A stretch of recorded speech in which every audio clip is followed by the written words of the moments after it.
다 같이 마음을 가다듬고 찬양으로 하나님께 영광 돌리는 시간을 가집시다. 속죄하신 구세주를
십자가에 죽임 당한 나의 주 찬양하리.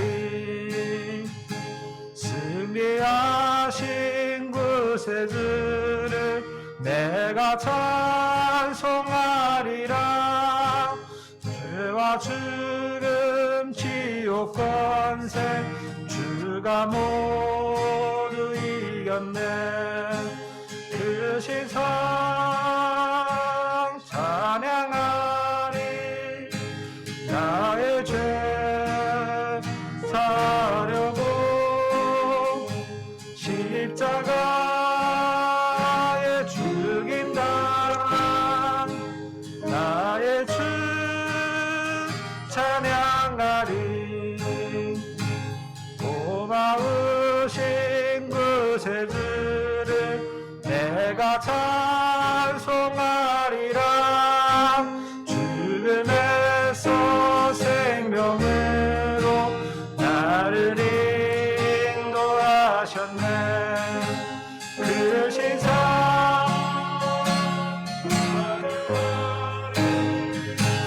나의 죄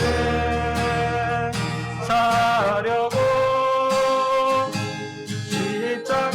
십자가에 죽임 당한 나의 주 찬양하리. 아멘.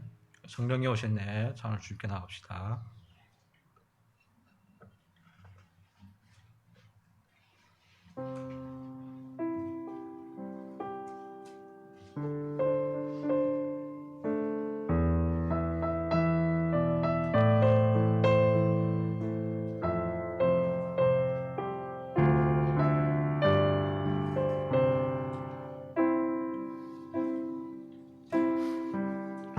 엄한 시절 지날 때 깊은 한숨 내쉴 때 그런 풍경 보시며 단식하는 분 있네. 고와 같이 너희를 버려두지 않으리. 내가 너희와 영원히 함께하리라. 성령이 오셨네. 성령이 오셨네. 성령이 오셨네. 내 주에 보내신 성령이 오셨네. 우리 인생 가운데 친히 찾아오셔서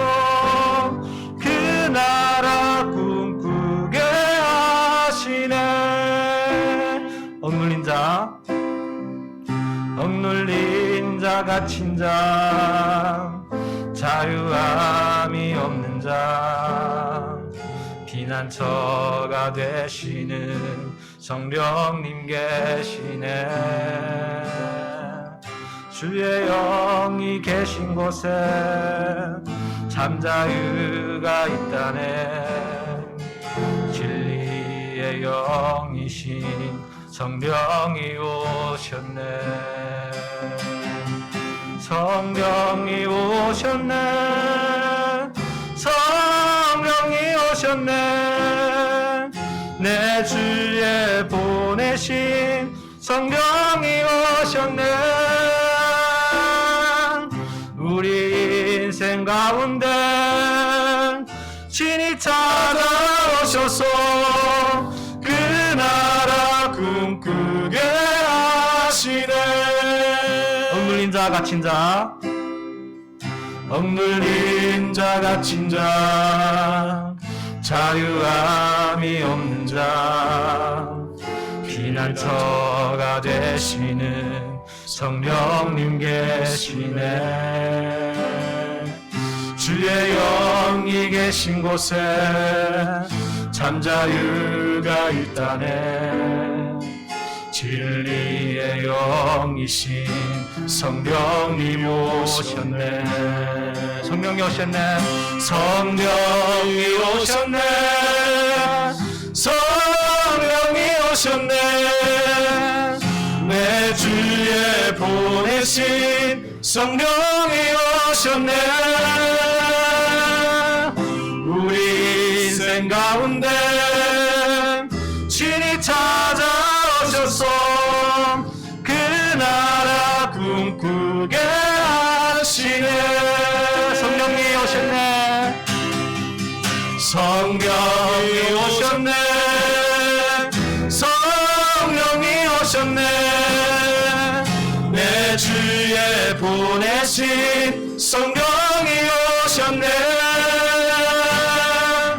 우리 인생 가운데 친히 찾아오셔서 그 나라 꿈꾸게 하시네. 성령이 오셨네. 성령이 오셨네. 성령이 오셨네. 내 주에 보내신 성령이 오셨네. 우리 인생 가운데 친히 찾아오셔서 그 나라 꿈꾸게 하시네. 아멘.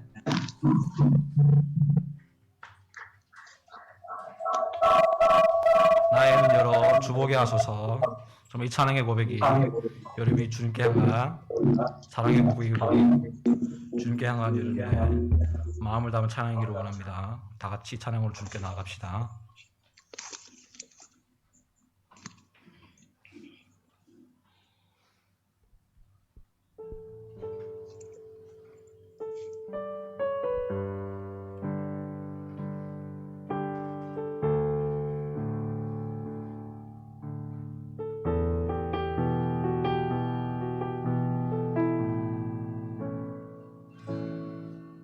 나의 눈 열어 주 보게 하소서. 주의 아름다움 보기 원하네. 주님의 큰 영광 나의 영혼 찬양케 하네. 나의 맘 열어 나의 맘 열어 주께 나아갑니다. 주의 거룩한 뜻 알게 하소서. 주님의 근성 나의 영혼 평안케 하네. 나 주님만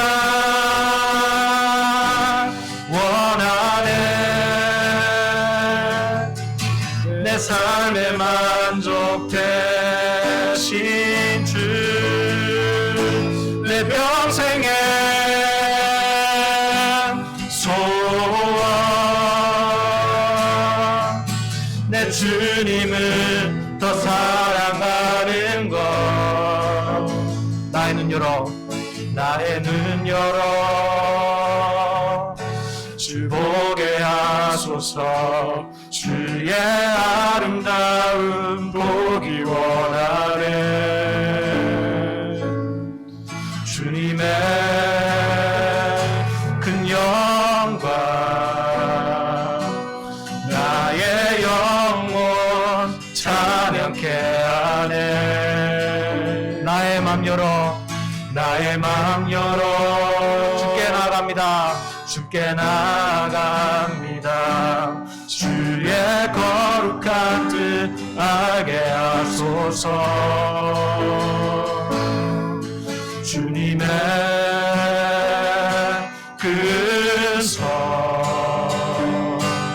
나의 영혼 평안케 하네. 나 주님만 원하네. 내 삶에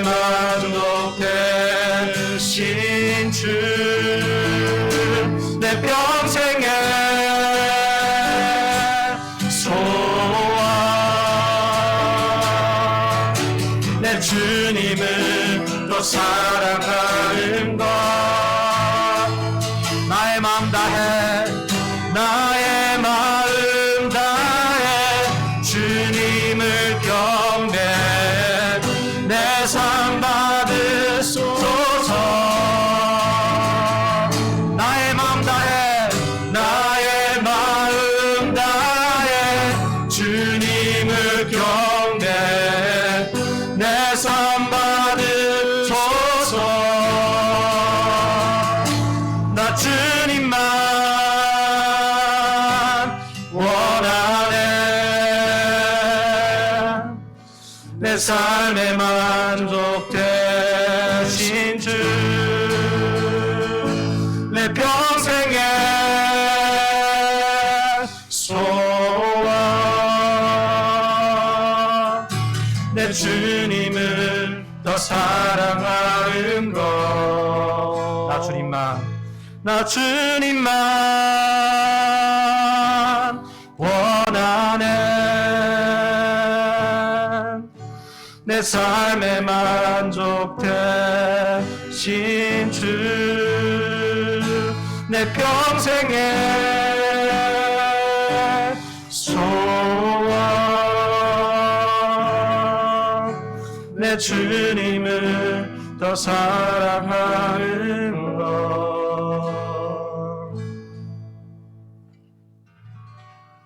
아멘. 기도하심으로 주님께 나가겠습니다.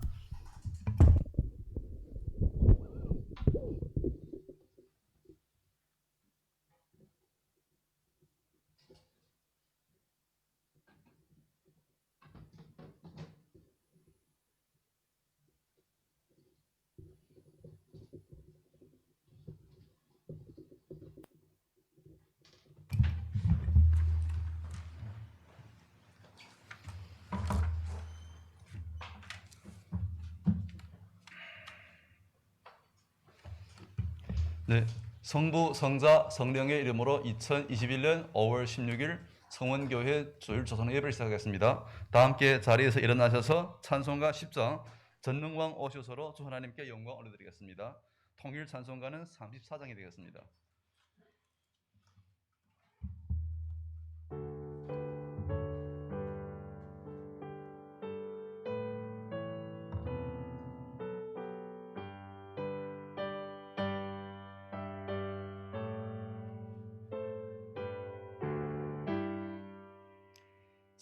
전능왕 오셔서 주 이름 찬송케 하옵소서. 영광과 권능의 성부여 오셔서 우리를 다스려 주옵소서.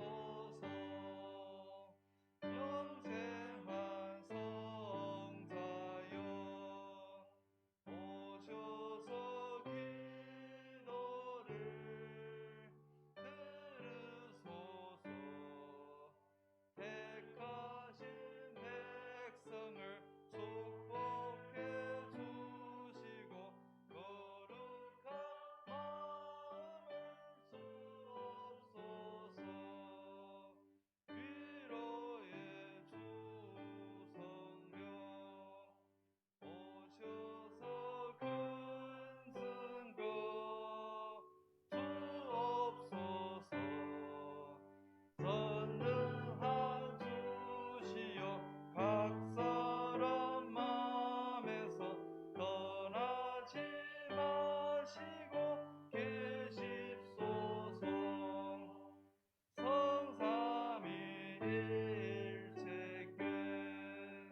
여호와여, 내가 깊은 곳에서 주께 부르짖었나이다.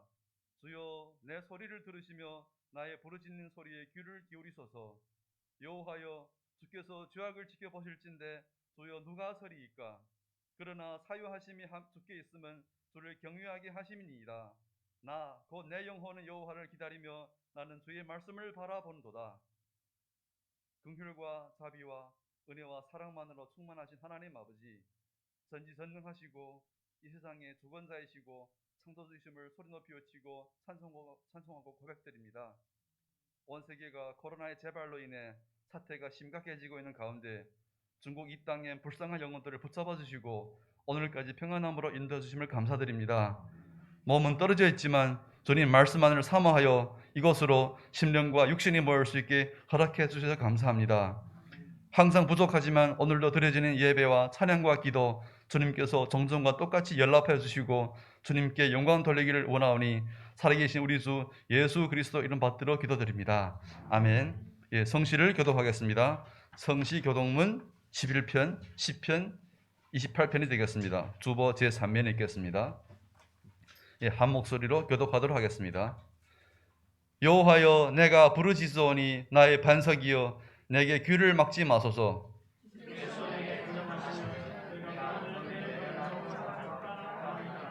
내가 주의 성소를 향하여 나의 손을 들고 주께 부르짖을 때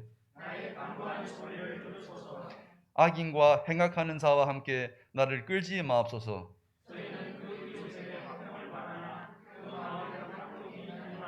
저희는 여호와의 행하신 일과 손으로 지으신 것을 생각지 아니하므로 여호와를 찬송하며 여호와는 나의 힘과 나의 방패시니 여호와는 저희의 힘이시요 그 기름 부은 자의 구원의 산성이시로다. 아멘. 예, 다 함께 사도신경으로 주님께 우리의 신앙을 고백드리겠습니다.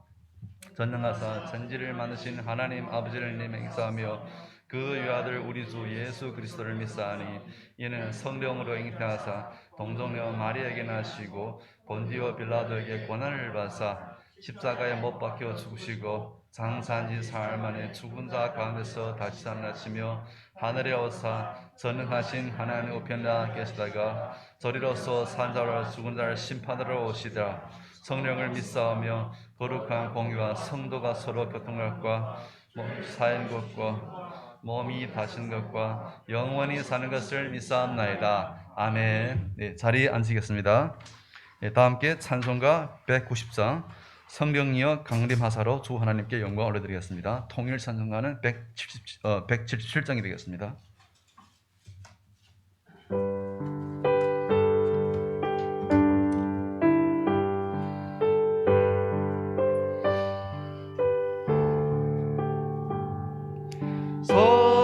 성령이여 강림하사 나를 감화하시고 애통하며 회개하마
남현 자매님의 대표 기도가 있겠습니다.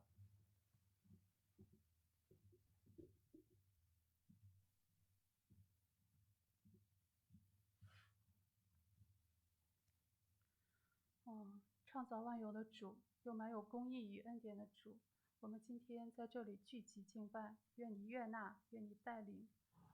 主啊，真的是，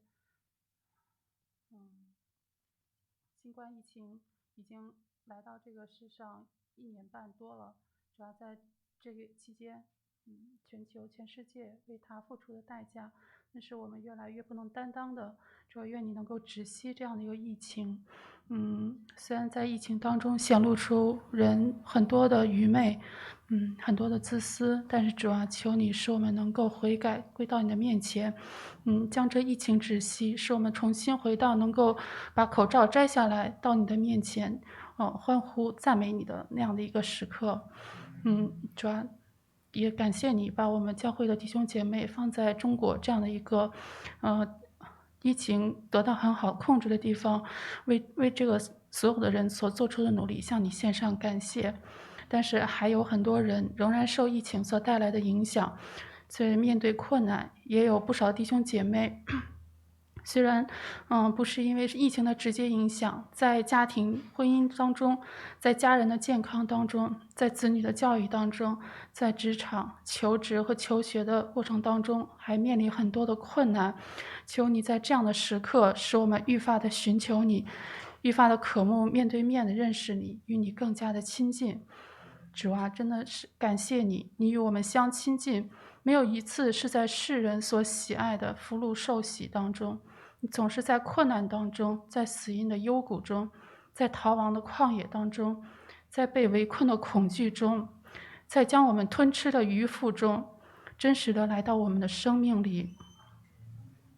每当这样的时候，寻求你、仰望你、耐心等候你的，就得救了，而且恩典有余。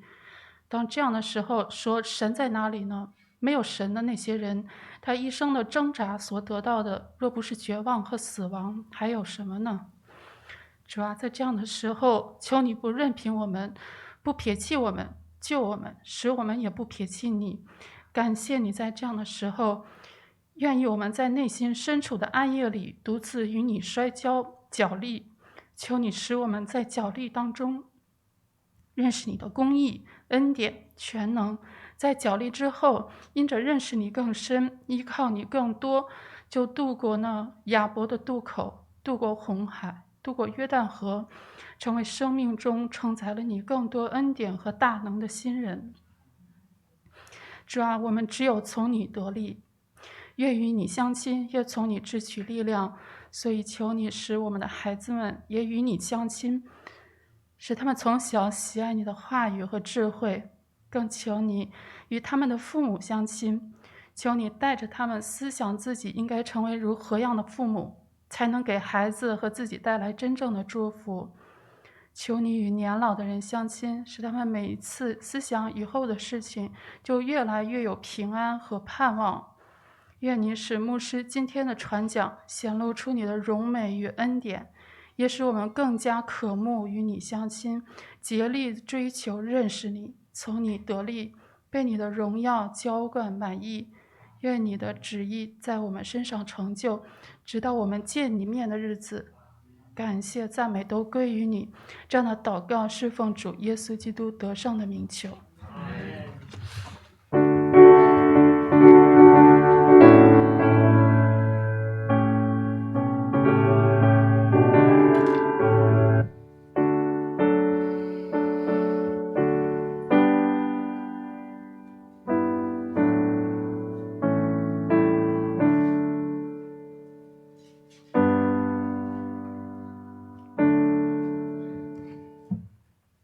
네, 오늘 만나게 될 하나님의 말씀을 보시겠습니다.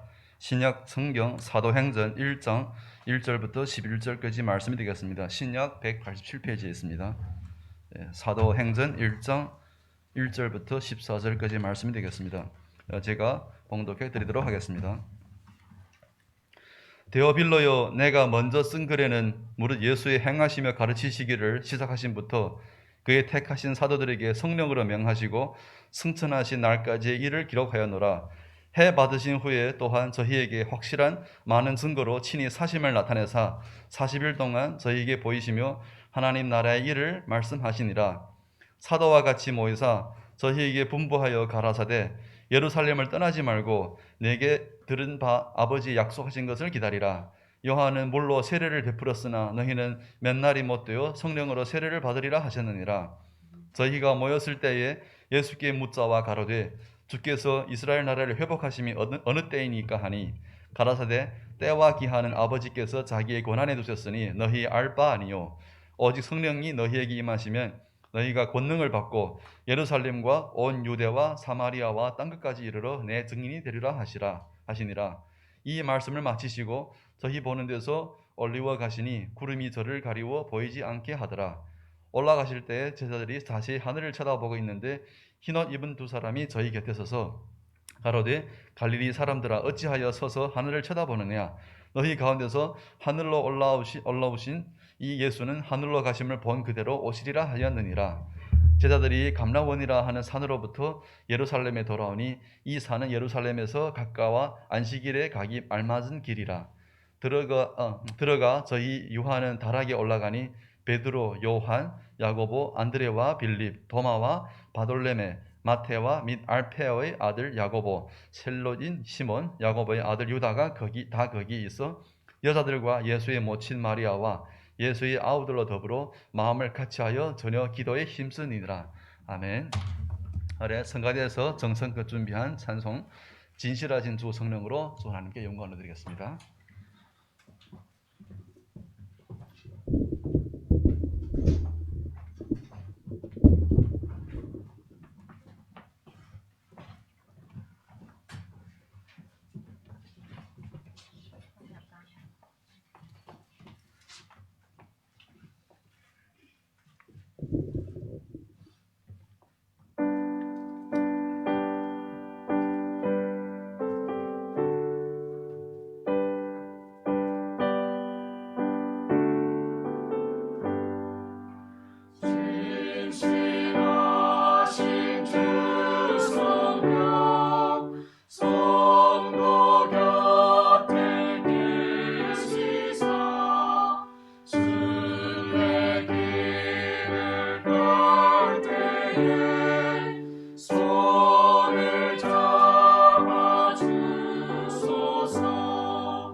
네, 아멘.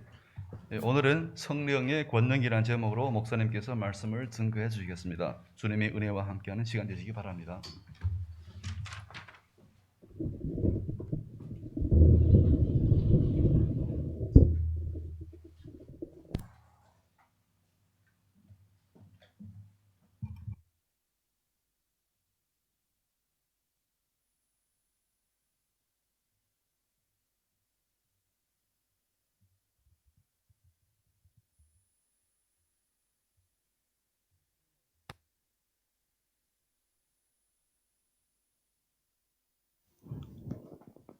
오늘 본문을 가지고 한 번에 다 설교를 하려고 했는데 설교를 준비하다 보니까 도무지 한 번에 설교를 할 수가 없어서 두 번에 나누어서 하도록 하겠습니다.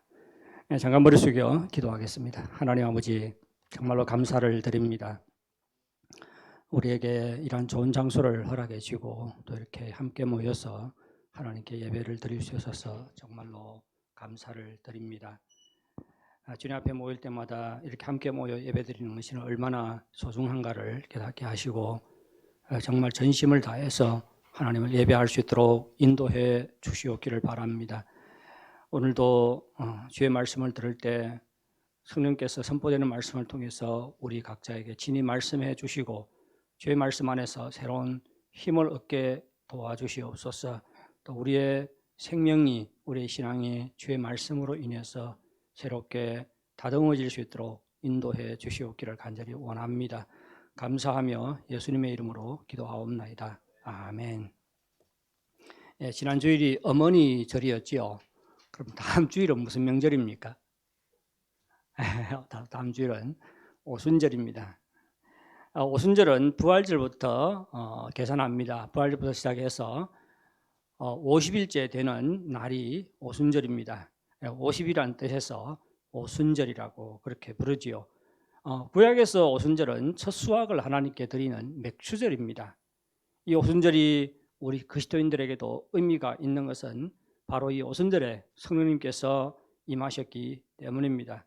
그래서 우리는 오순절을 성령 강림절이라고도 합니다. 다음 주일이 바로 성령 강림절입니다. 교회에서 성탄절과 부활절은 아주 중시를 하지요. 그런데 오순절은 소홀히 여기고 지나치는 경우가 적지 않습니다. 하지만 성령 강림절도 너무 중요합니다. 성령 강림절은 우리 기독교회의 생일이라고 그렇게 말할 수 있지요.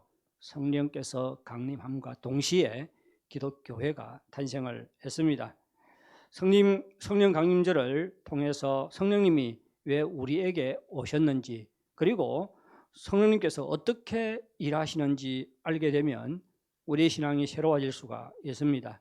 저는 이번에 성령 강림절을 기념하여 몇 번에 걸쳐서 성령에 관한 설교 말씀을 전하려고 합니다. 예수님의 제자들이 경험했던 성령의 충만을 경험하고 그리고 성령의 능력을 경험할 수 있는 여러분들이 되시기를 바랍니다. 사도행전은 성령의 권능을 받은 제자들과 초대교회가 복음을 땅끝까지 전하게 되는 과정을 기록하고 있습니다.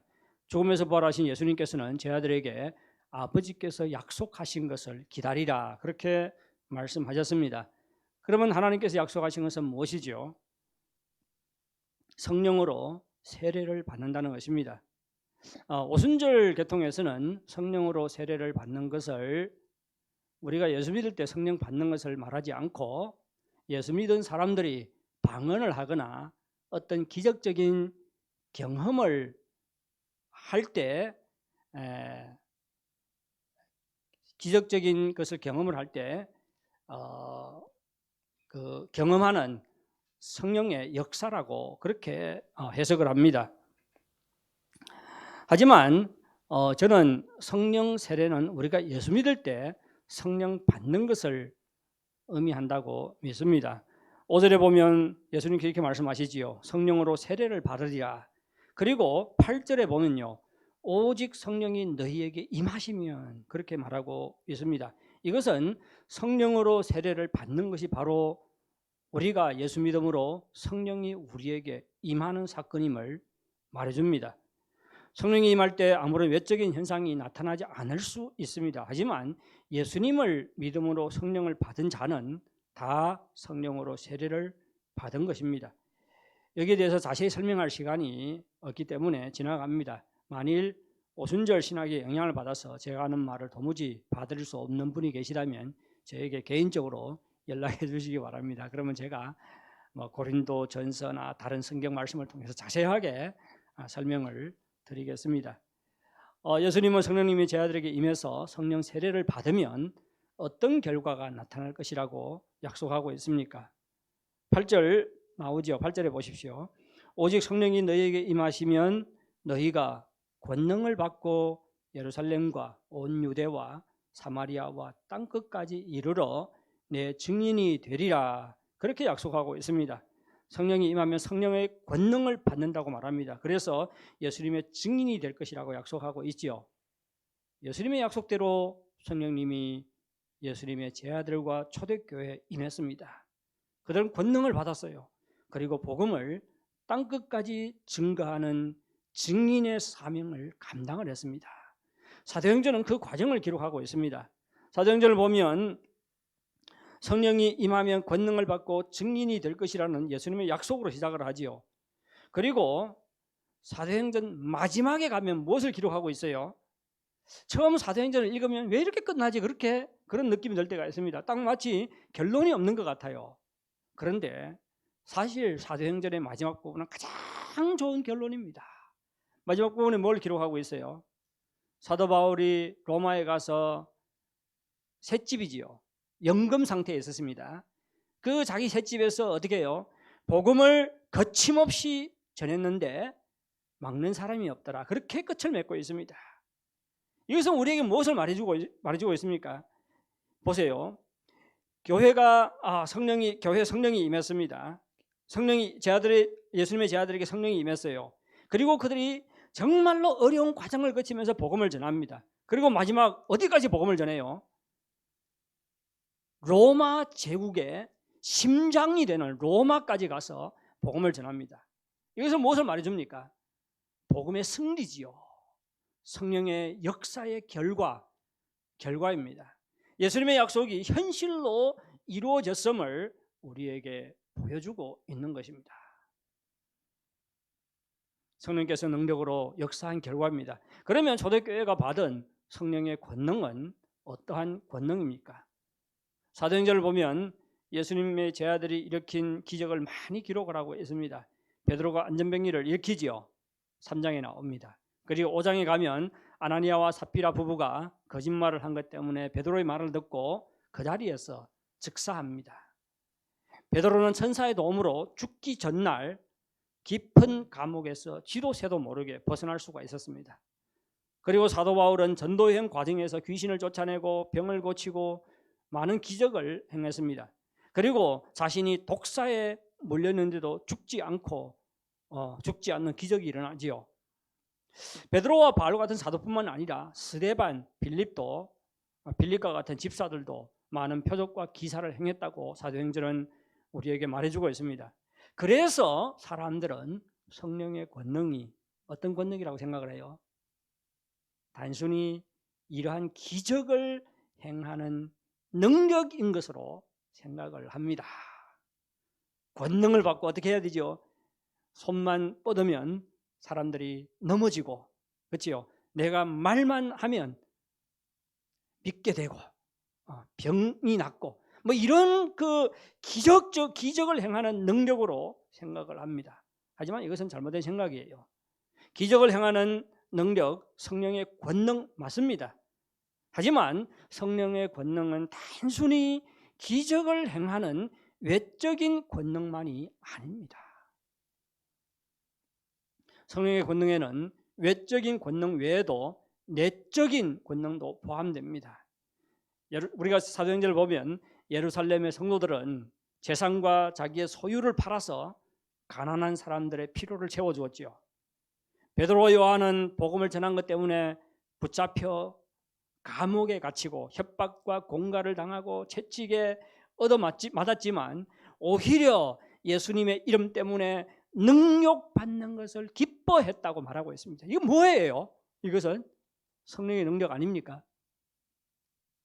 스데반이 돌에 맞아 죽임을 당하는데 그 고통스러운 순간에도 자기에게 이를 갈며 돌팔매질하는 사람들을 위해서 기도하지요. 하나님께서 저들의 죄를 용서해달라고 기도합니다. 스데반 순교 후에 예루살렘 교회는 어떻게 했습니까? 조직적이고 무서운 핍박의 칼바람이 불어닥쳤습니다. 적지 않은 남녀들이 예수 믿는 것 때문에 끌려가서 감옥에 갇혔습니다. 남은 사람들은 핍박을 피해서 급히 예루살렘을 도망쳐 나와야 했습니다. 이러한 고통스럽고 어두운 상황 속에서도 그들은 시험에 들지 않았습니다. 예수 믿었더니 왜 이 모양 이 꼴이냐? 그렇게 생각하지 않았습니다. 믿음이 연약해진 것이 아니라 오히려 가는 곳마다 복음을 전했다고 사도행전은 말하고 있지요. 8장 4절은 이렇게 말합니다.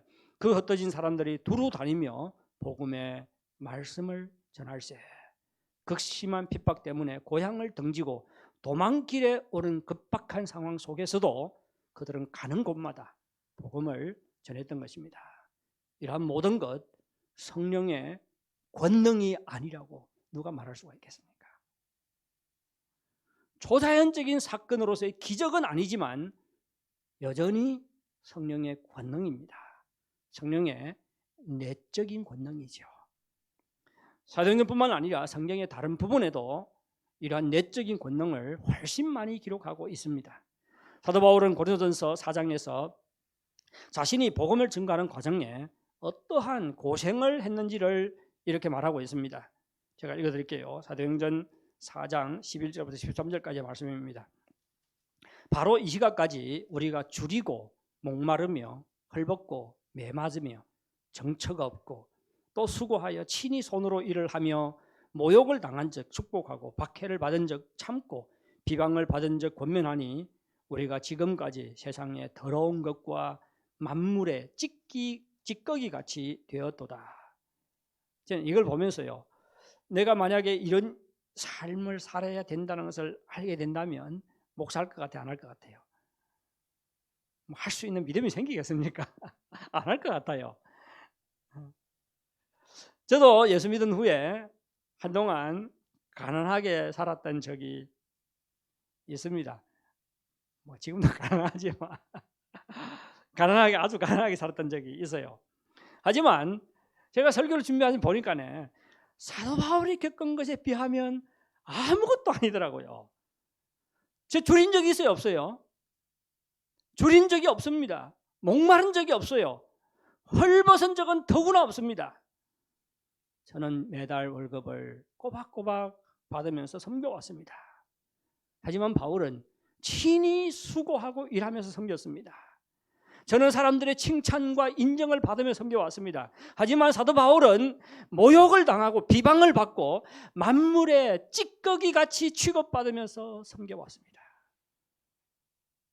저는 이 말씀을 보면서요, 더는 과거에 제가 가난하게 살았던 적이 있다고 말하지 말아야 되겠다고 다짐을 했습니다. 바울에 비하면 너무 풍요롭게 살아왔어요. 그리고 지금도 그렇게 살고 있습니다. 어떻게 내가 이 사도 바울을 두고 나도 과거에 가난하게 살았다 그렇게 말할 수가 있겠습니까? 하지만 제가 말씀드리려고 하는 것은 이것이 아닙니다.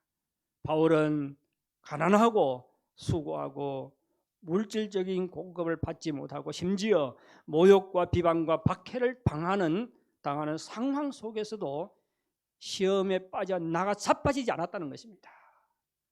얼마나 그리스도인들이 쉽게 시험에 빠져가지고 교회 오지 않고 섬김 그만두고 그런 사람들이 얼마나 많아요. 그런데 사도 바울은 이러한 상황 속에서도 시험에 빠져 섬김을 그만두지 않았습니다. 끝까지 복음을 전하는데 매진하지요. 바울이 무슨 고백을 합니까? 빌립보서 4장 13절에서 이러한 고백을 합니다. 내게 능력 주시는 자 안에서 내가 모든 것을 할 수 있느니라. 사도 바울은 지금 자신이 어떤 병도 고칠 수 있다, 어떤 기적도 행할 수 있다는 뜻에서 이런 말을 하는 것이 아닙니다. 가난에도 처할 줄 알고 풍부해도 처할 줄 안다는 그런 의미에서 내게 능력 주시는 자 안에서 내가 모든 것을 할 수 있다고 고백을 하고 있습니다. 여러분, 성령의 권능이 아니고는 이렇게 살 수 있는 사람이 있겠습니까? 성령의 내적인 권능이 나타난 것이지요. 사도 바울은 복음 전하는 과정에서 자신에게 나타난 성령의 내적인 권능을 말하고는 고린도 교회 성도들에게 이런 말을 합니다. 고린도전서 4장 19절 20절입니다. 주께서 허락하시면 내가 너희에게 속히 나아가서 교만한 자들의 말이 아니라 오직 그 능력을 알아보겠으니 하나님 나라는 말에 있지 아니하고 오직 능력에 있습니다. 사도 바울은 고린도 교회 성도들에게 고린도 교회 가겠다고 이야기를 하지요. 그리고는 가서는 무엇을 알아보겠다고 이야기합니까? 그들이 얼마나 말을 잘하는지, 얼마나 지혜가 있는지, 얼마나 지식이 있는지 그것을 알아보겠다고 말하지 않습니다. 무엇을 알아보겠다고 말하고 있어요? 너희에게 능력이 있는지 알아보겠다고 말하고 있습니다. 이 구절에서 나오는 능력은 어떠한 능력을 말하는 것일까요? 기적을 행할 능력을 말하는 걸까요? 그렇지 않습니다. 우리가 그때 당시에 고린도 교회가 겪은 일들을 보면 바울이 지금 무슨 능력을 말하고 있는지를 알 수가 있습니다. 고린도 교회는 바울파, 아볼로파, 베드로파 그리고 그리스도파로 나누어서 심한 분쟁을 겪고 있었습니다. 자기들이 더 많이 알고 더 정확하고 더 지혜롭다고 자랑했고 교만에 빠져서 다른 사람들을 용납하지 못했습니다. 그래서 교회는 하나 되지 못했지요. 이러한 그들에게 능력이 있는지 알아보겠다고 하는 것은 기적 행할 것을 요구하는 것이 아니지요. 지금 무엇을 요구하고 있습니까? 그들의 삶이 변화받는 능력이 있는지 알아보겠다는 것입니다. 바울은 고린도 교회 성도들에게 믿음으로 인해서 더욱 겸손해지는 능력이 있는지, 겸손해져서 낮아질 수 있는 능력이 있는지, 그리고 다른 사람들을 용납할 수 있는 능력이 있는지 알아보겠다는 것입니다. 그리고 자기를 자랑하는 것이 아니라 겸손해져서 예수 그리스도를 자랑하는 내적인 능력이 있는지 알아보겠다는 것입니다. 그런데 사도 바울이 여기서 말하는 능력은 사도행전 1장 8장에 나오는 오직 성령이면 너희가 권능을 받고, 여기 사도 바울이 말하는 능력과 권능은 헬라어 단어가 똑같습니다. 다 성령의 권능을 말하고 있는 것이죠. 따라서 성령의 권능에는 기적을 행하는 외적인 권능뿐만이 아니라 삶의 변화를 가져오는 내적인 권능도 포함하고 있다는 결론을 얻을 수가 있습니다. 초대교회가 복음을 로마 제국의 심장부인 로마까지 증가할 수 있었던 것은 성령의 외적인 권능뿐만이 아니라 성령의 내적인 권능도 있었기 때문입니다. 따라서 성령의 내적인 권능은 외적인 권능과 동일하게 중요합니다. 이는 안디옥 교회를 보면 알 수가 있습니다. 안디옥 교회는 스데반 집사의 순교 후에 극심한 핍박으로 흩어진 무명의 그리스도인들에 의해서 세워졌지요. 후에 예루살렘에 있는 사도들이 안디옥에 이방인들이 예수 믿었다는 소식을 듣고 바나바를 파송합니다. 바나바가 거기에 가서 하나님의 은혜의 역사를 보고 거기에 남아서 교회를 목회를 하지요. 바나바의 목회로 많은 사람들이 예수 믿게 됐습니다. 교회가 부흥을 했어요. 혼자로서는 도무지 교회를 섬길 수가 없었습니다. 그래서 다소에 가서 사도 바울을 초청해 오지요. 그래서 사도 바울과 함께 1년간 힘써서 안디옥 교회 성도들을 가르칩니다. 그러자 어떤 결과가 나타나지요? 믿지 않는 사람들이 안디옥 교회 교인들의 삶의 변화를 보고 그들을 그리스도인이라고 부르기 시작했습니다. 무엇이지요? 그만큼 그들의 신앙이 성장하고 그들의 삶이 변했다는 것입니다. 그들에게 성령의 내적인 권능이 나타난 것입니다. 결국 그들은 바나바와 바울을 선교사로 파송해서 세계 선교의 사명을 감당하는 중요한 교회가 됩니다. 이는 성령의 내적인 권능이 나타난 것이 동일하게 중요하다는 것을 말해주고 있습니다. 그러면 우리는 어떻습니까? 우리는 예수 믿을 때 다 성령을 받았습니다. 그래서 우리 몸을 성령의 전이라고 그렇게 말하지요. 성령님은 과거나 오늘이나 동일하게 역사합니다. 월요일 날에 조선족 목회자 모임을 했습니다. 10몇 명의 목사님들이 함께 모여서 좋은 시간을 가졌습니다. 그중 한 목사님이 교제를 하는데 그중 한 목사님이 자신이 과거에 귀신을 쫓아냈던 경험을 이렇게 말씀하더라고요. 저는 이공과를 공부해서 그런지 굉장히 이성적이에요. 하지만 과거에 일어났던 기적이 오늘도 동일하게 일어난다는 것을 믿습니다. 그 목사님이 말씀하는 거 100% 믿어져요. 그런데 그 목사님이 능력이 있어서가 아니라, 능력이 있어서 귀신을 쫓아내는 것이 아니라 성령님께서 그 목사님을 통해서 어떻게 한 거예요? 역사하신 것이지요. 우리 교회 장혜금 자매님, 옛날에 주일학교 선생님 있잖아요. 그 장혜금 자매님이 나가는 그 교회 목사님입니다. 그 목사님은 성령의 권능으로 귀신을 쫓아낸 것입니다. 제가 다니는 신학교는 아주 보수적인 신학교입니다. 초대 교장 선생님이 박윤선 목사님인데 한국 그 목사님 중에서는 최초로 성경 전권 주석책을 쓰신 아주 훌륭한 분이십니다. 그런데 박윤선 목사님은 성경이 완성된 후에는 더는 기적이 일어나지 않는다고 믿었습니다.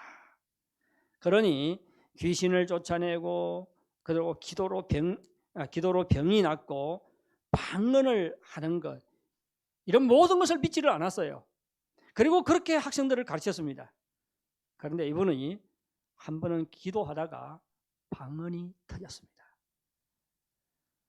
방언을 믿지 않는 분이 방언으로 기도하게 된 것입니다. 어떻게 하겠어요?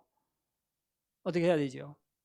그래서 이 총장 교수님은 교수 회의 때 다른 교수들 앞에서 자신의 잘못된 주장을 인정을 하고 사과를 했습니다. 성령님은 오늘도 동일하게 권능으로 역사하십니다.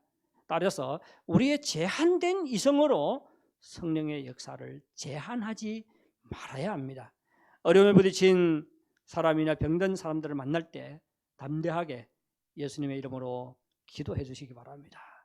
기도했는데 안 나오면 어떻게 하지? 이런 근심할 필요가 없습니다. 우리가 하는 것이 아니라 누가 하는 것이에요? 성령님께서 하십니다. 오늘날도 성령님께서 동일하게 권능으로 역사하실 것을 믿고 기도하시기 바랍니다. 병이 나지 않으면 정말로 바울처럼 병을 안고 살아갈 수 있는 믿음과 힘을 주실 것입니다. 성령의 권능은 외적인 권능으로 나타날 뿐만 아니라 더욱 많게는 내적인 권능으로 나타나지요. 그렇지 않습니까? 저는 저 자신을 생각할 때요, 정말로 목회하기에 너무나 부적합한 사람이라 늘 그렇게 생각을 합니다. 몇 가지 원인이 있는데 그 첫째가 성격이 너무 내성적이었어요. 성격이 내성적이다 보니까 낯선 사람을 만나면 불편해요. 왜? 할 말이 없습니다. 할 말이 없는데 낯선 사람 할 말이 없는데 같이 있어야 되잖아. 같은 공원에 있어야 돼. 그럼 어떻게 해요? 불편하지요. 참 그게 너무 힘들더라고요. 성격이 너무 내성적입니다. 그리고 말이 너무 어눌합니다. 그럼에도 불구하고 지난 20여 년간 목회자의 길을 걸어올 수 있었던 것은 성령께서 능력으로 역사하셨기 때문입니다. 제 기억으로는 2010년도 좌우인데요, 성격 테스트를 한 적이 있습니다. 그때 결과를 보고 깜짝 놀랐습니다. 여전히 내성적이었지만 그래도 너무나 많이 바뀌었더라고요. 지금은 아무리 낯선 사람이라도 쉽게 다가갈 수가 있습니다. 대화를 나눌 수가 있고 그리고 복음을 전할 수가 있습니다. 그리고 성령님께서는 저에게 정말로 좀 은사를 주셔서 제 생각을 지금은 정확하게 표달할 수 있습니다. 과거에는 어떻다고 했죠? 생각을 하고 생각을 말로 표현하면 말과 생각이 다르더라고요. 근데 지금은 제 생각을 정확하게 표현할 수가 있습니다. 성령의 권능이 저와 함께 하시기 때문에 이 정도라도 설교와 목회 사역을 감당할 수 있는 것 같습니다. 우리 교회도 저는 교회에서도 성령의 역사를 많이 보며 살아갑니다. 사실 우리 교회는 너무 헌신적인 사람들이 적지 않아요. 저는 교회에서 참 헌신적인 사람들을 볼 때 어떻게 저렇게까지 헌신할 수 있을까 생각할 때가 있습니다. 오래도록 변함없이 가정을 오픈하고 섬기는 가정들이 있지요. 그리고 가정 형편이 풍족하지 않음에도 불구하고 힘에 넘치도록 헌금하는 분들이 있습니다. 바쁜 생활 속에서도 다른 사람들을 관심하고 돌보고 우는 자들과 함께 울고 기뻐하는 자들과 함께 기뻐하는 사람들이 있습니다. 그리고 정말 변함없이 충성스럽게 교회에서 섬기는 분들이 있지요. 다 성령의 권능으로 하는 것입니다.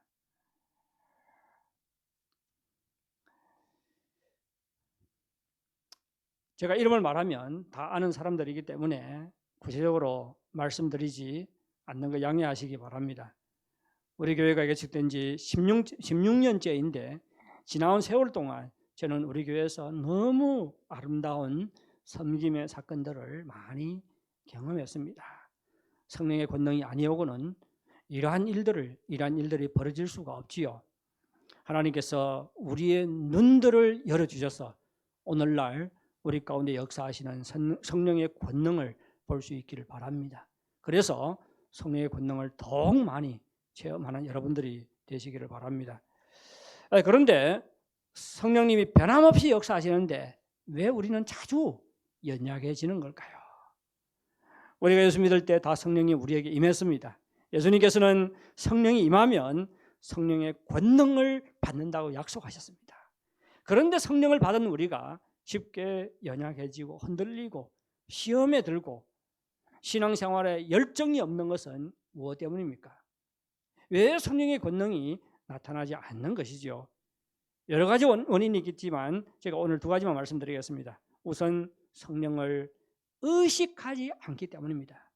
우리 그리스도인들은 다 성령을 받았습니다. 성령이 우리 안에 와 계십니다. 우리 안에 와 계시는 성령님은 하나님이시지요. 따라서 우리 몸을 성전이라고 성경은 말합니다.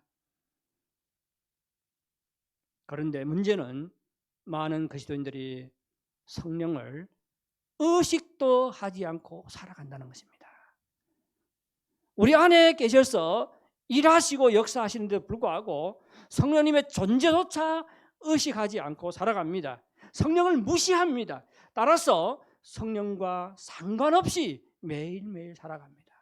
그러다 보니 성령님께서 권능으로 역사하실 때도 그것을 의식조차 하지 못합니다. 이것이 첫 번째 원인이에요. 그리고 또 하나의 중요한 원인은 성령을 순종하지 않기 때문입니다. 우리 안에 거하시는 성령님은 끊임없이 일하시지요. 우리로 하여금 진리를 깨닫게 하십니다. 제가 아직도 기억에 남는 장면이 하나 있는데 베스다에서 석사 연구생 공부하는 한 자매님이 우리 교회 온 지 한 1년 정도 되었을 때예요. 저한테 그런 이야기를 하더라고요. 자기는 어릴 때부터 예수님을 믿었대요. 그런데 똥마치 자신의 신앙이 안개 가운데 있는 것처럼 뭔가 다 뿌였대요. 뭐지요? 무엇을 믿고 있는지 허리멍텅하다는 뜻이지요. 그런데 우리 교회에 와서 성경 공부하고 한 1년 정도 지났을 때 갑자기 안개가 싹 그치고 자기가 믿는 것이 무엇이라는 것을 깨닫게 됐다고 그런 이야기를 하더라고요. 누가 한 것이죠? 성령님께서 하신 역사합니다. 우리로 하여금 진리를 깨닫게 하시지요. 그리고 우리를 감동하고 우리를 인도하십니다. 우리가 죄를 지을 때 어떤 마음이 들어요? 성령님은 우리를 책망합니다. 그래서 우리 마음이 아주 불편해요. 우리가 죄를 지을 때 우리 마음이 불편하다고 생각하면 그저 불편하다고 생각하지 말고 지금 성령님께서 무엇을 하고 있다고요? 우리를 책망하고 있는 것입니다. 그리고 우리가 성경을 읽거나 큐티를 하거나 설교 말씀을 듣거나 찬양을 할 때 성령님께서 우리를 마음을 감동시키지요. 성령의 역사입니다. 또 성령님께서 우리에게 새로운 열정을 주실 때도 있습니다. 뿐만 아니라 우리의 마음에 강한 내적인 감동을 주셔서 어떤 일을 추진하게 할 때도 있습니다. 저는 이런 것도 많이 경험을 했어요. 그냥 막 기도하는 과정에 하나님께서 원래 그 하고자 하는 일을 스톱을 시키고 전혀 다른 일을 시키는 경우가 있습니다. 성령께서 권능으로 이런 모든 현상들은 성령께서 우리 안에서 권능으로 역사하는 증거들입니다. 그런데 문제는 무엇이죠? 성령의 존재를 의식하지 않다 보니 성령의 권능의 역사를 의식하지 못할 수도 있습니다. 설령 성령의 역사를 의식한다고 해도 그것을 무시하고 지나칠 때가 허다합니다. 그렇다 보니 성령의 권능이 나타나지 않고 쉽게 연약해지고 흔들리고 시험에 빠지고 낙심하는 것입니다. 어떻게 하면 성령의 권능 가운데 살아가고 섬길 수 있을까요? 다다음 주일에 여기에 대해서 구체적으로 살펴보도록 하겠습니다. 여기에 대해서 나누려고 하면 시간이 너무 많이 들어요. 제가 오늘 부탁드리고 싶은 것은 여러분이 예수 믿는 사람이라면 이미 성령을 받았음을 믿으시기 바랍니다. 그리고 성령이 우리 삶 가운데서 권능으로 역사하시는 것도 믿으시기 바랍니다. 그래서 성령을 의식하고 성령께서 역사하실 때 민감하게 반응하고 성령님께 순종하시기 바랍니다. 이때 여러분의 삶에도 성령의 권능이 나타날 것입니다. 연약함을 극복하고 더욱 활기찬 신앙생활을 할 수 있을 것입니다.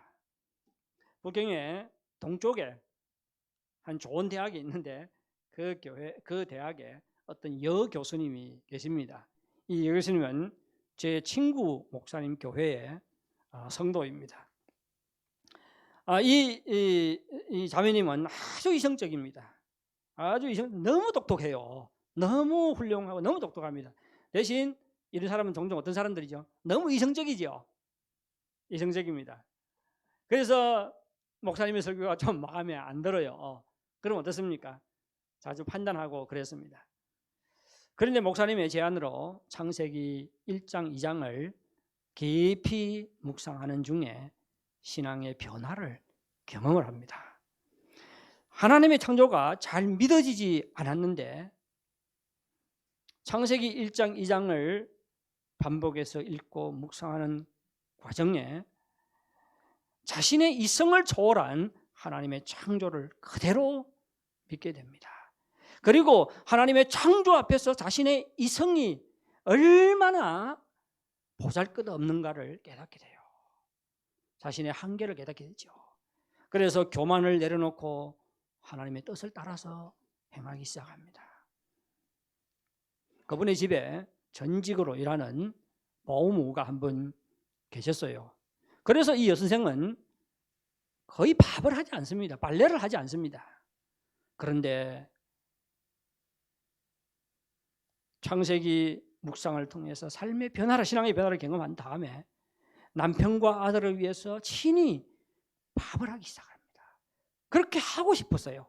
그렇게 섬기고 싶어서 밥을 하기 시작합니다. 빨래도 하기 시작했습니다. 이분은 쇼 광이었어요. 쇼핑 중독이 있는 분이었습니다.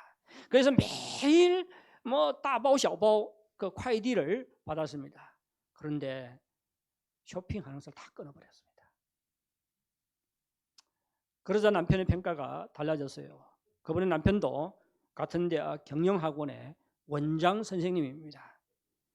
여 선생님이 처음 예수님을 믿을 때는 남편이 이렇게 말했습니다. 나는 네가 교회에 다니지만 너를 그리스도인이라고 생각하지 않아. 지금은 처음이니까 교회 다니지만 좀 지나면 그만둘 거야. 이게 남편의 처음의 평가였습니다. 그런데 아내의 삶의 변화를 보고는 이제는 나는 당신이 30%는 그리스도인이라고 생각해. 저는 이 말은 무슨 뜻인지 모르겠더라고요. 뭐 그리스도인이면 100% 그리스도인이고 그리스도인이 아니면 100% 그리스도인이 아니지. 뭐 30% 그리스도인이 있습니까? 없지요. 근데 이분은 예수 믿지 않는 사람이에요. 그렇다 보니 뭐 그렇게 말한 것이지요. 30%는 인정해 주겠다 그런 뜻입니다. 그런데 그 대학에서 젊은 선생님들을 간부로 승진시키는 기회가 있었습니다. 이 여자 선생님이 너무 훌륭하기 때문에 그 학원에서 추천이 되었어요. 그런데 신상 정보를 기록하는데 아무런 생각도 하지 않고 기독교인이라고 적었습니다. 여선생님이 속한 학원에서 심사할 때는 잘 통과되었는데 학교에 올라가서 심사할 때 걸렸습니다. 기독교인을 간부로 승진시킬 수 없다는 것이죠. 주변의 동료 스님들은 이런 좋은 기회를 놓쳐서는 안 된다고 하면서 이 선생님으로 하여금 가서 그것을 고쳐서라고 했습니다. 하지만 아무리 생각해도 거짓말을 하는 것이 좋지 않은 것 같아서 그렇게 하지 않았어요. 결과 어떤 결과겠습니까? 성령의 권능으로 그래도 통과되었다. 아닙니다. 결과적으로 간부로 임명되지 못하고 떨어졌습니다. 이 일이 있은 후에 목사님을 찾아와서 자신이 겪은 일을 나누었습니다. 간부 임명에 떨어졌다는 소식을 들었을 때는 너무 아쉽더래요. 너무 아쉽더래요. 하지만 집에 돌아갔는데 집에서 겪은 일을 통해서 너무 감사하다고 말하더래요. 이 일을 겪고 집에 갔습니다. 남편이 이 소식을 듣고는 아내한테 이제 나는 당신이 100% 그리스도인이라고 인정해. 그렇게 말해주더래요. 중학교 다니는 아들의 이야기를 듣고는 이런 엄마가 있어서 너무 자랑스럽다. 그렇게 말하더래요. 선생님은 남편과 아들의 말을 듣고 큰 위로를 받았다고 목사님께 말씀했습니다.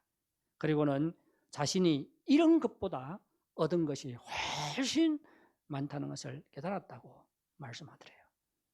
연사님이 큰 손해를 보면서도 기독교인이라고 밝히는 것을 견지했던 것은 성령의 권능으로 성령님께서 권능으로 역사하셨기 때문입니다. 성령님께서 역사하실 때 성령의 역사를 따라 순종했기 때문입니다.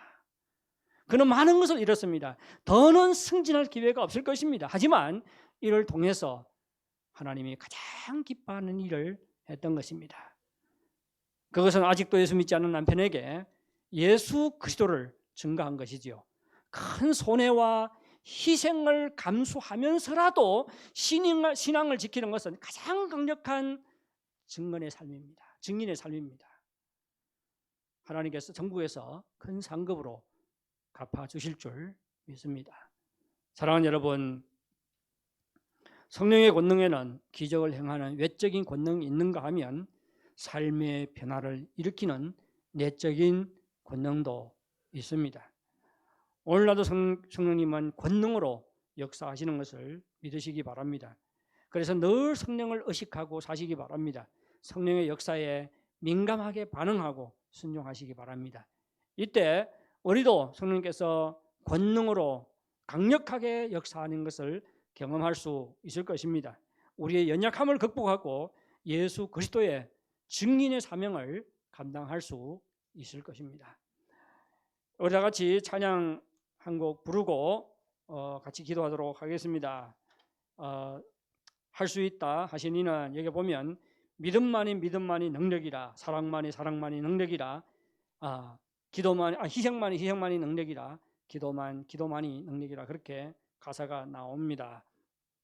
어떻게 보면 기적을 행하는 것이 능력이라 그렇게 말하지 않지요. 믿음, 사랑, 희생, 기도. 이 찬양을 부를 때 정말 하나님 성령의 권능의 역사로 우리에게 믿음을 더해 주십시오. 우리에게 사랑을 더해 주십시오.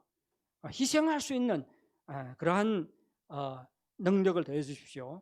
그리고 끊임없이 기도할 수 있는 능력을 더해 주십시오. 이러한 소원을 가지고 함께 이 찬양을 부르도록 하겠습니다. 할 수 있다 하시니는 나의 능력 주 하나님.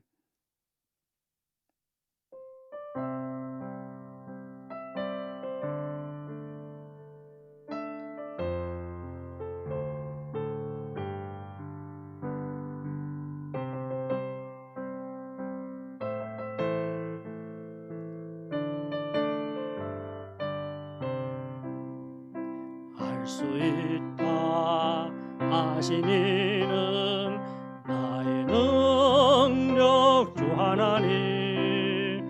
의심 말라 하시고 물결 위를 걸라 하시네. 할 수 있다 하신 주, 할 수 있다 하신 주. 믿음만이 능력이라 하시네. 믿음만이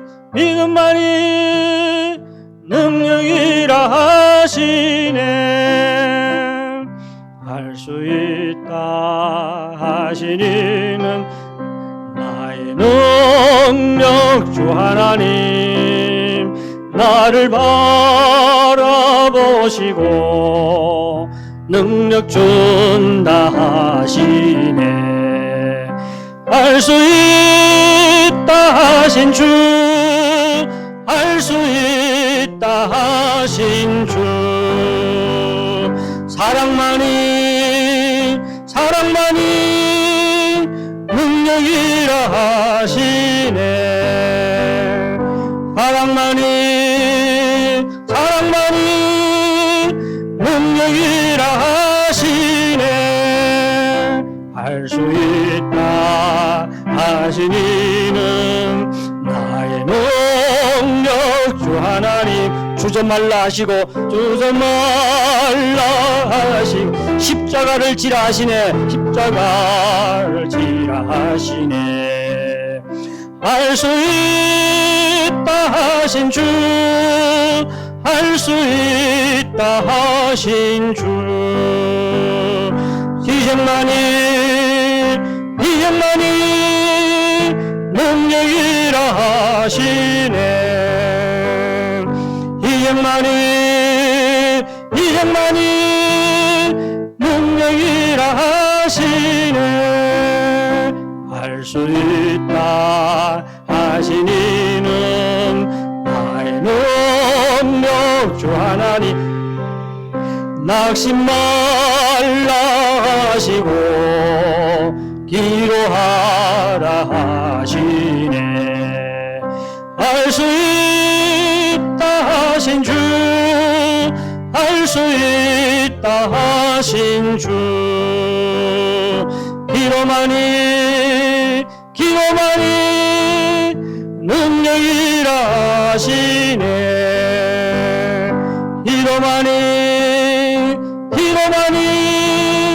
능력이라 하시네. 아멘. 오늘 다 같이 기도하겠습니다. 우리 기도할 때 하나님 우리에게 성령의 충만을 주셔서 정말 성령의 권능을 경험하고 또 성령의 권능으로 예수 그리스도를 증거하는 삶을 살게 해달라고 기도하겠습니다. 성령의 권능으로 더욱 큰 믿음, 더욱 많은 사랑, 또 더욱 큰 희생을 할 수 있는 용기, 그리고 끊임없이 기도할 수 있는 그런 믿음을 하려고 기도하겠습니다. 다 같이 기도하겠습니다. 거룩하신 하나님 아버지, 정말로 감사합니다. 오늘도 주의 말씀을 통해서 성령께서 오늘도 변함없이 역사하고 계심을 확인케 하셔서 감사를 드립니다. 하나님, 성령의 권능에는 기적을 행하는 외적인 권능뿐만이 아니라 우리의 생명을 송두리째 바꿀 수 있는 내적인 권능도 있음을 알았습니다. 오니 정말 우리의 눈을 열어주시옵소서. 그래서 성령께서 오늘도 변함없이 능력으로 역사하시는 것을 보게 하시고 또 성령님의 역사에 민감하게 반응하고 순종함으로 말미암아 우리의 삶 속에서도 성령의 권능의 역사를 많이 경험하며 살아갈 수 있도록 인도해 주시옵기를 간절히 바라고 원하옵나이다. 하나님 아버지, 우리 자신의 한계를 인정합니다. 우리의 믿음이 약함을 인정합니다.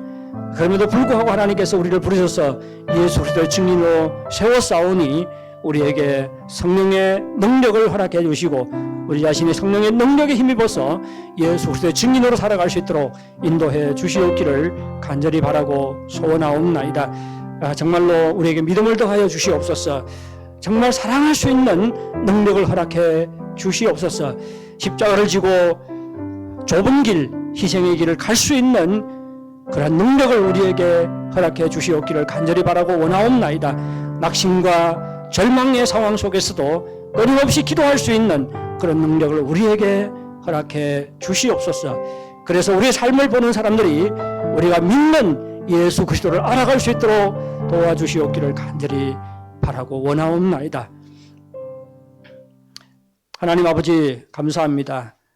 오늘 주의 말씀을 통해서 성령께서 오늘도 변함없이 역사하심을 확인케 하셔서 감사를 드립니다. 하나님 아버지, 늘 성령의 존재를 의식하게 도와주시고 성령께서 역사하실 때 민감하게 반응하고 순종함으로 말미암아 성령의 권능을 체험할 수 있도록 도와주시기를 간절히 바라고 원하옵나이다. 정말 우리가 연약함에도 불구하고 하나님께서 우리를 불러서 예수 그리스도의 증인으로 세워주신 것 감사를 드립니다. 우리의 노력, 우리의 힘으로는 도무지 감당할 수 없사오니 정말로 성령의 권능으로 우리를 무장시켜 주시고 우리를 하여금 성령의 권능에 의지해서 증인의 삶을 살아갈 수 있도록 인도해 주시옵기를 간절히 바라고 소원하옵나이다. 모든 영광 하나님께 돌리오며 예수님의 이름으로 기도하옵나이다. 아멘. 다 같이 일어나셔서 헌금을 봉헌하겠습니다. 모든 것이 주께로부터 왔으니 이 예물을 주께 바치나이다.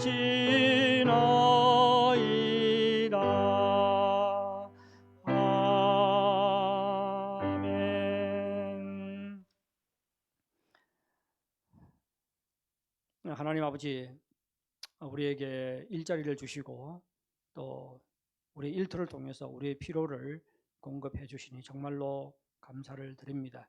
우리의 모든 소유 주님께서 주신 은혜임을 기억하고 이 시간도 우리 소득의 일부를 구별하여 주님께 드립니다. 이 소득과 함께 예물과 함께 우리의 몸도 거룩한 산제물로 주님께 드려오니 주께서 받아주시고 하나님의 영광 위에 귀하게 사용해 주시옵기를 간절히 바랍니다. 하나님, 이 시간도 우리의 공급자 되시는 하나님을 바라봅니다. 우리가 아무리 힘들고 어려운 형편 가운데 처할지라도 우리의 형편을 아시고 또 우리의 필요를 채워 주시기를 기뻐하시는 하나님인 줄 믿습니다. 이러한 믿음으로 이 땅 살아가는 동안 우리 마음속에 찾아드는 근심과 염려를 물리치게 도와주시고 주님의 말씀을 따라 먼저 하나님의 나라와 하나님의 의를 구하며 살아갈 수 있도록 인도해 주시옵소서. 그리고 그 과정에 하나님께서 우리의 모든 것을 채워주시는 하나님의 공급을 경험할 수 있도록 인도하여 주시옵소서. 예수님의 이름으로 기도하옵나이다. 아멘. 자리에 앉아주시기 바랍니다.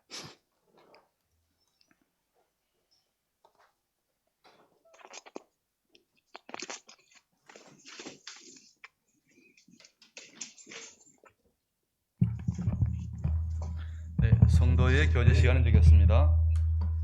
네, 저희 교회 예배 처음 참석하신 분이 계시면 자리에서 잠깐 일어나 주시기 바랍니다. 우리 교회 오시면 환영합니다. 사랑의 노래로 오시면 환영했습니다.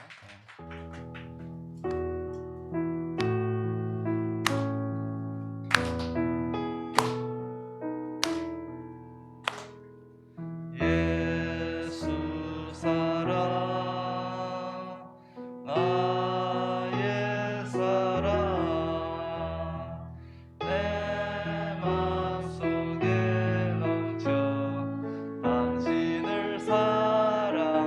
자리에 앉으겠습니다. 예.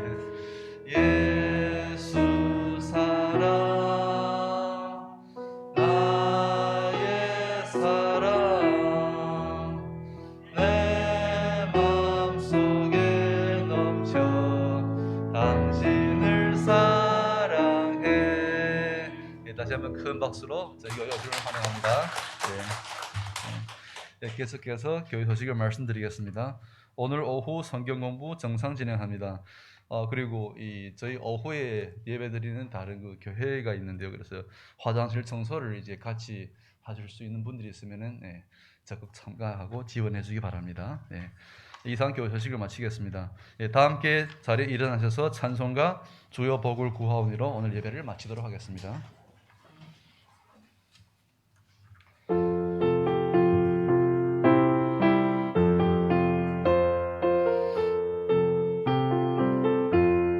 주여 복을 구하오니 별이 가게 하시고 사람마다 주내로 이기도록 하시고 광야 같은 세상에서 항상 인도하소서. 주의 복된 말씀 듣고 무한 감사합니다. 구원받은 주의 성도 열매 맺게 하시며 하나님이 우리 함께 항상 계시옵소서. 아멘.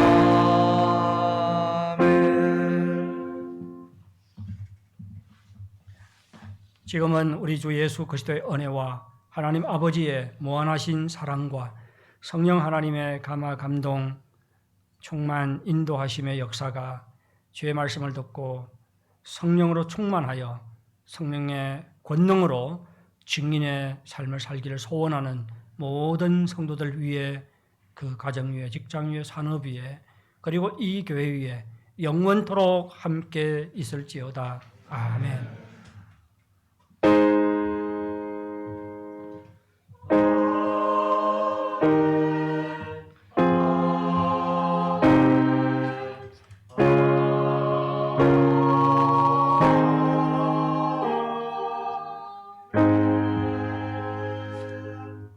예배를 마치겠습니다.